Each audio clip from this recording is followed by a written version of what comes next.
$30,000. Cash. By 5 o'clock today, or don't ever come home again. My mother didn't even say hello. She just shoved her finger in my face right there in the hospital waiting room. Your brother got a girl pregnant. A mobster's daughter. And he needs hush money. You are going to pay it. Tyler leaned against the wall, smirking like it was a joke. You have always been the family jinx, Sophia. I am the lucky one. Consider this your rent for ruining our lives, just by being born. I didn't cry. I didn't tell them I wasn't just a receptionist anymore. I adjusted my ID badge, so they couldn't see the title, Chief of Neurosurgery. Looked them in the eye, and said one word. Okay. I led them down the long, sterile corridor of the East Wing. My heels clicked softly against the linoleum, a steady, rhythmic metronome counting down the seconds to their destruction. Tyler walked with a heavy, stomping gait, kicking at the scuff marks on the floor, while Melissa clutched her purse to her chest like it held the crown jewels. In a way, it did. It held her Bible. Not the holy one, but the one she actually worshipped. You know why we have to do this, right? Melissa's voice echoed in the hallway. She wasn't talking to me. She was talking to the air, justifying the crime she was about to commit. She stopped walking and dug into her bag. My stomach tightened when I saw it. The ledger. It was a small, black notebook. The leather cover peeling away at the corners from decades of handling. She had carried it since I was a baby. Most mothers carry photo albums. Melissa carried a list of grievances. She flipped it open, her finger tracing the yellowed pages. October 14th, 1992, she read, her voice trembling with a twisted sort of reverence. The day you were born. Your father fell off the scaffolding and shattered his leg. We lost the construction contract. We lost the house. We lost everything because you decided to show up. I stared at the floor. 10 years ago, hearing this would have made me cry. 5 years ago, it would have made me scream. Today, it just felt like data. Cold, hard data confirming that these people were beyond saving. Page 7. Tyler chimed in, knowing the liturgy by heart. My 10th birthday. We won $500 on a scratch-off ticket. That's the difference. Sophia. I bring luck. You bring bills. It is the balance of the universe. Melissa sighed, looking at me with eyes that held zero love. Only calculation. You are a black hole, Sophia. You take light. You take money. You take luck. Your brother is the star. He shines. But right now, his light is dim because of this situation. It is your duty to fix it. You owe us. You have owed us since the first breath you took. I looked at the ledger in her hand. It was such a small, pathetic thing. A record of coincidences weaponized into a lifetime of abuse. She really believed it. She believed that my existence was a debt that could never be fully repaid, no matter how much blood I spilled for them. I understand, I said, my voice barely a whisper. I just want to help. Good. Tyler grunted. At least you finally know your place. He clapped a hand on my shoulder, heavy and possessive. He didn't see a sister. He saw an ATM machine that he could kick until cash came out. He saw a receptionist who was lucky to be in his presence. I forced myself not to shrug his hand off. Not yet. The secure area is just around this corner, I said, pointing toward the heavy double doors at the end of the hall. We have to be quiet now. If anyone hears us, I lose my job. Your job, Melissa scoffed, shoving the ledger back into her purse, answering phones. Who cares? Do this right, and maybe you will actually be worth something. I turned my back to them so they couldn't see the ghost of a smile on my face. She was right. I was about to be worth something. I was about to be the most expensive mistake they ever made. The hospital corridor was a river of scrubs and urgency, the shift change bringing a fresh wave of energy to the floor. I walked ahead, keeping my pace brisk. My eyes fixed on the destination. Behind me, I could hear Tyler's heavy boots scuffing the floor. A sound of pure disrespect in a place designed for healing. A group of residents passed us, led by Dr. Evans, one of my most promising neuro fellows. He stopped mid-sentence when he saw me, straightening his posture instinctively. Good evening, doctor, he said, nodding with the kind of deference that takes years to earn. The post-op on bed 4 is stable. Thank you, Evans, I said, barely breaking stride. Carry on. I waited for the reaction from my family. I waited for Melissa to ask why a doctor just reported to her receptionist daughter. I waited for Tyler to question the title, but they didn't hear it. They were too busy looking at the ceiling tiles, at their phones, at anything but me. To them, I was static noise. Background radiation. Nice costume, Tyler snorted, flicking the sleeve of my white coat. Did you steal that from the laundry bin? You look like a glorified maid. Just because you wear the coat doesn't mean you aren't trash, Sophia. It keeps my clothes clean, I said, my voice flat. I let them believe it. I had let them believe it for years. While Tyler was partying away his 20s and wrecking cars, I was living in the library. While Melissa was obsessing over her ledger of bad luck, I was pulling 36-hour shifts, sleeping on cots, and learning how to stitch blood vessels thinner than a human hair. I became the youngest chief of neurosurgery in this hospital's history not by luck, but by relentless, crushing discipline. And I hid every second of it. I parked my Audi 3 blocks away and took the bus to their house. I wore thrift store clothes. I never talked about work, because I knew the math. If they knew I made $600,000 a year, they wouldn't ask for a loan. They would demand a lifestyle. They would bleed me dry until I was nothing but a husk with a medical degree. I built my empire in the dark so they couldn't burn it down. We reached the end of the hallway. A set of heavy double oak doors loomed ahead, marked with a discreet plaque reading Executive Boardroom, Restricted Access. Here, I whispered, stopping abruptly. I looked around, acting nervous, checking the corners for cameras. A janitorial cart sat unattended near the water fountain, exactly where it always was at this hour. "What is this?" Melissa hissed, clutching her purse. "This looks fancy." "It is the only room without cameras inside," I lied. "But I don't have a badge for it." I stepped over to the cleaning cart. My heart wasn't racing from fear. It was racing from the thrill of the execution.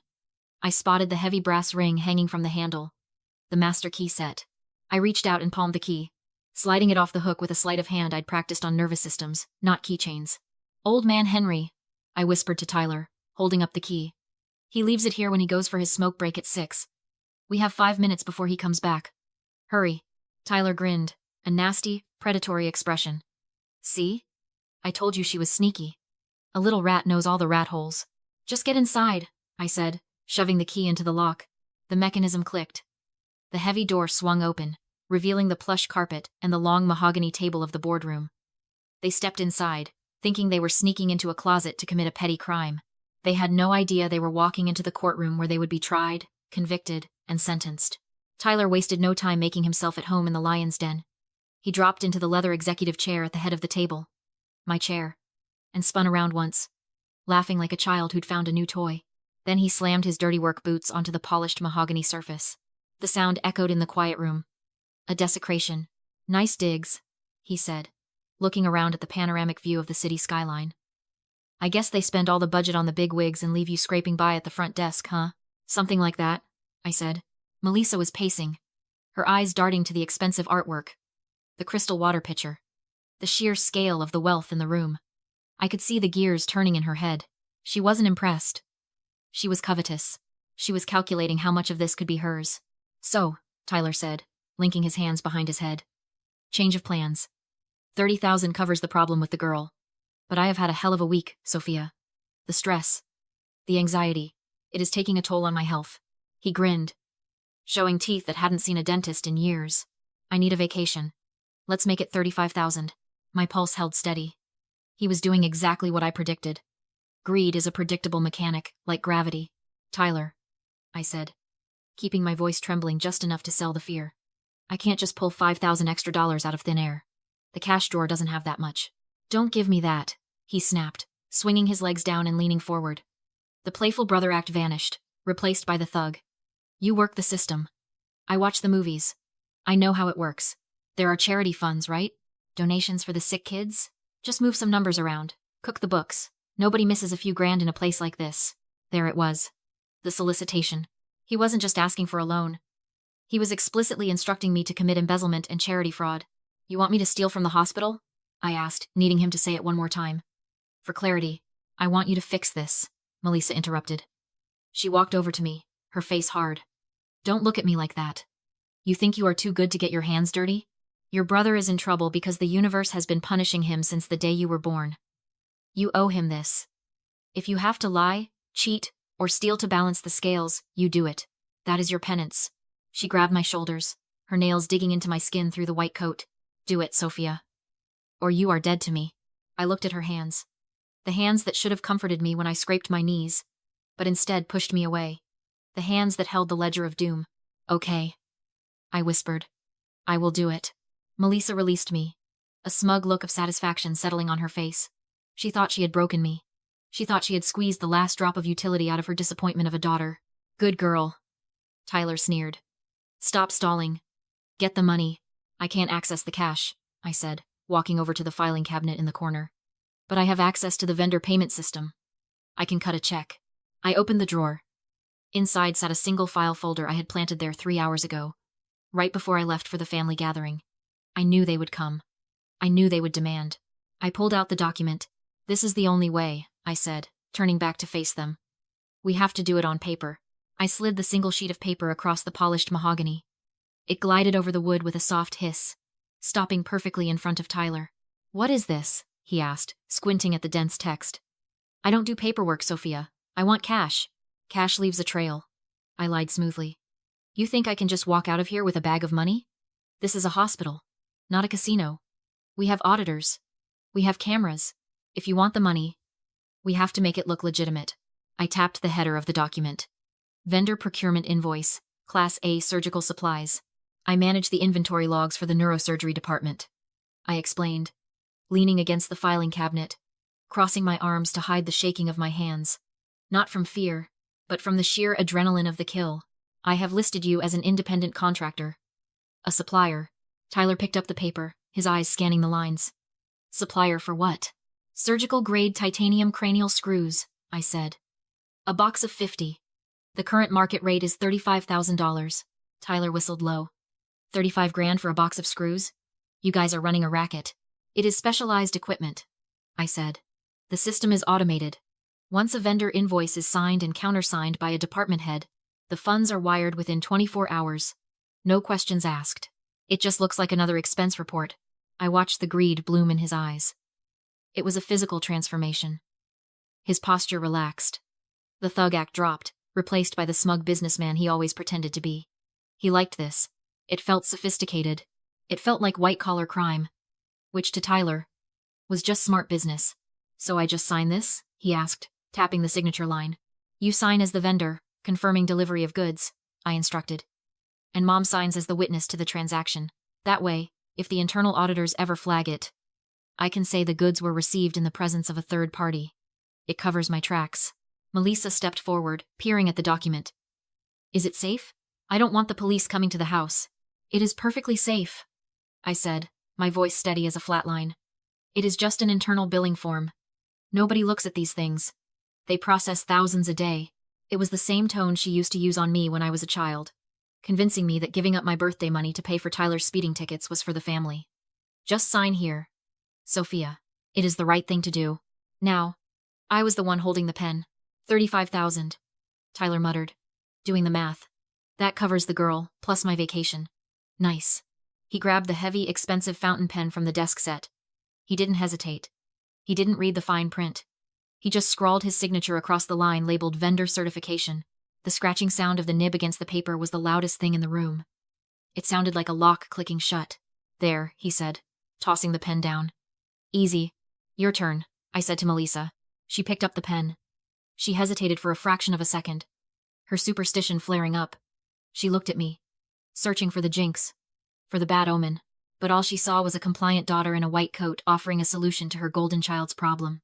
You are finally doing something good for this family, she said, and signed her name. I watched the ink dry. It was black and permanent. Is that it? Tyler asked, stretching. When do I get the money? I took the paper, folded it, and slipped it into my lab coat pocket. Friday. But there's one more thing. I stood behind the chair at the head of the table. You should read the fine print next time. Fine print? Tyler laughed, thinly.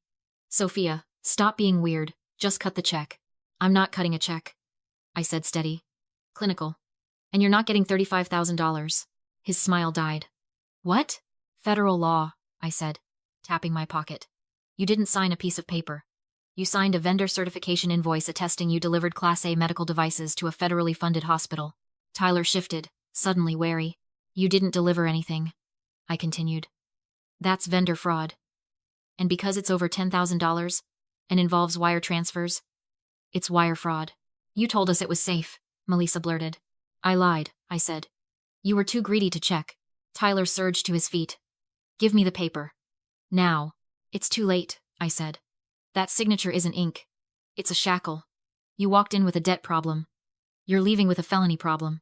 I'll say you set me up, he snapped. You're the employee. You'll go down. Who will they believe? I asked, unmoving. The receptionist or the chief of neurosurgery? The room went silent. Melissa whispered. Chief? I'm not a receptionist, I said. I never was. I run this department. I own this office. And you both just signed a confession on camera. I pointed to the small lens embedded in the corner sensor. A red light blinked. Tyler went rigid, eyes darting to the door. You set us up. Your own family. You stopped being my family the day you decided my life was currency, I said. Conspiracy, fraud, extortion, every word is recorded. His desperation spiked. He moved toward me. Or what? I said quietly. Here, in my hospital, on my camera? He lunged. I didn't step back. My finger was already under the desk on the silent alarm. I pressed it. The doors burst open and hospital security flooded in. Back. On the ground now. They restrained Tyler fast, cuffed him, and pinned the situation down to procedure and finality. Melissa recoiled, trembling, clutching her purse like it could rewrite reality. The lead officer, Miller, the guy I saw at the coffee cart every morning, came straight to me. Chief Chin. Are you injured? Melissa's head snapped up. Chief? What did he call you? I unclipped my badge and flipped it forward.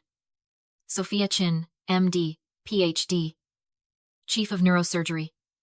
Level 5 clearance. I set it on the table with a hard plastic clatter. He called me Chief, I said. Because I am. This is my department. This is my office. This is my meeting room. Melissa stared, then cracked. But, the ledger. The bad luck. There is no luck, I said. There's competence. And Tyler has none. Tyler, furious and humiliated, tried to spit blame through ragged breath. You framed me. I gave you a choice, I corrected. You chose greed.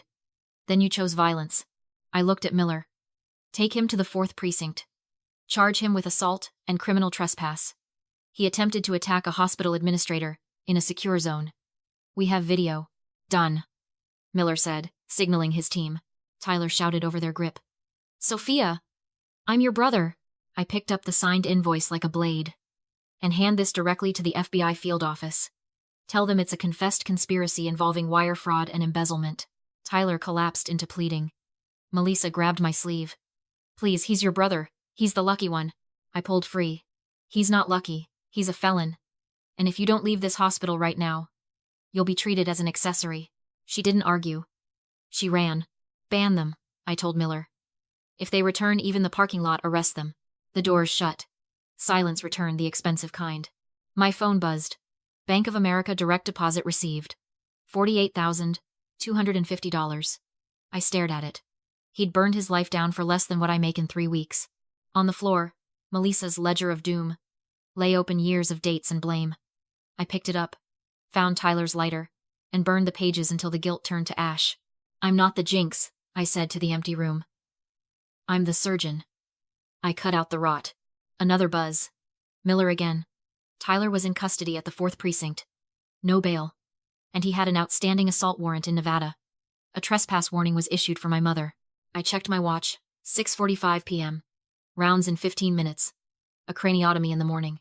I clipped my badge back onto my lapel, Sophia Chin. Chief. I shut off the lights and walked out. I had lives to save. And for the first time in 32 years, my own life was finally one of them. If you've ever had to cut off toxic family to save yourself, you aren't the bad omen. You're the survivor. Share this if you believe respect is earned, not owed, and never, ever sign the paper.